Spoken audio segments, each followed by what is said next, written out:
ancient Greek paradoxes are sure to melt your brain.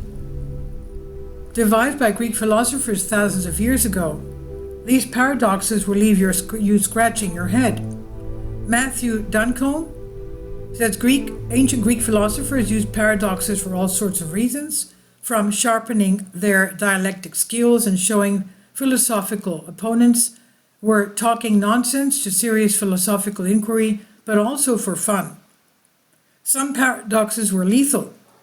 Philetus of Kos epitaph tells us he died tormented by the liar paradox, and according to one biographer, Diodorus Chronos killed himself 284 BC after failing to solve a paradox put to him by fellow philosopher Stilpo of Megara. These stories are fanciful, but they point to something maddeningly true about paradoxes. There cannot be a single obvious solution. Sometimes there is no good solution. Sometimes there are too many good solutions. Paradoxes point to conceptual glitches or bugs.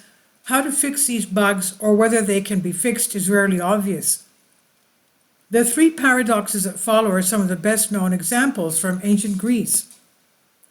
1. The liar paradox.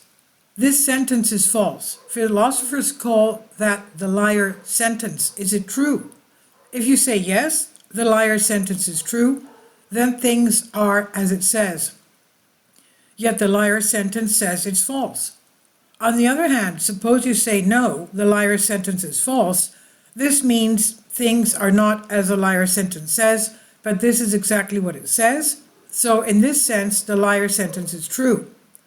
In short, there are good reasons to say that the sentence is true and that it is false, yet no sentence can be both true and false. This paradox was invented by the philosopher Eubulides of Miletus, who was famous for his paradoxes in the 4th century BC. His own formulation has been lost, and what I give here is my reconstruction.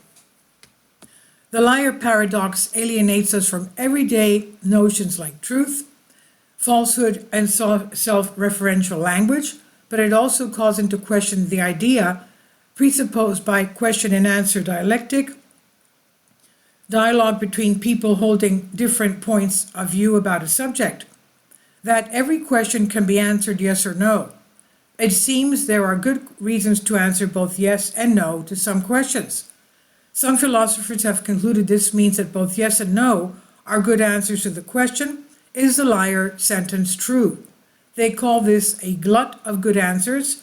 To apply the liar paradox to your life, then you ask or are asked questions. Ask yourself, is there more than one right answer? Number 2, the horns paradox. Have you lost your horns? If you answer yes, you must have had horns that you have now lost. If you say no, then you have horns that you have not lost. Either way you suggest you had horns, but that is clearly false. Questions are a key part of philosophy, but they're also a key to how we get information from other people. The liar paradox highlights that some questions have a more than one good answer. The horns paradox highlights another problem. Questions have presuppositions. If I ask, have you stopped eating meat? Then I presuppose that you no longer eat meat, but that you used to. These questions look like they should have yes or no answer, but in fact there is a gap because we could deny the presupposition. And when you ask questions or are asked questions, first you ask yourself what is being presupposed. Number 3, the Sorites paradox. There are 10,000 grains of sand. Do I have a heap? Yes, of course. I remove a grain, so now I have 9,999 grains. Do I have a heap? Yes. I remove another grain, so I have 9,998. Do I have a heap? Yes. Losing a single grain does not affect whether I have a heap, but reiterating this 9,997 more times, I have one grain. That should be a heap, but of course it is not. You could argue that one grain is a heap and that it is not, but nothing can be both a heap and not a heap. Another of Eubulides' great hits, the Sorites or the heaper, uses a heap as an example, but it also heaps questions upon question. The paradox challenges us because some concepts have fuzzy edges. When we plug these fuzzy concepts into question and answer dialectic, there are clear yes and no answers at the start and the end of the sequence. 10,000 grains is clearly a heap, and 1 grain clearly is not. But there are no clear yes or no answers for some region in the middle. The liar paradox suggests there might be gluts of good answers to yes or no questions.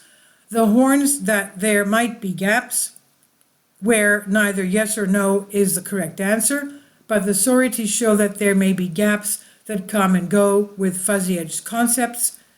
But how many of our concepts have fuzzy edges? And do fuzzy concepts track a fuzzy world?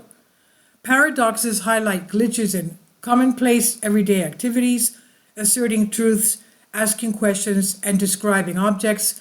Thinking carefully about this is fun, certainly, but paradoxes should also make us sensitive to whether every apparently good question has exactly one good answer. Some questions have more and some have none. This is by Matthew Duncombe, University of Nottingham, from The Conversation on Unexplained Mysteries. Please leave your comments and thank you for your support. Please support my Patreon account. The daily posts are 5 videos daily, and they are totally different from what I have on my YouTube channel. Thank you so much for your support and that you find all my content so interesting. You'll find the Patreon account details in the description box below.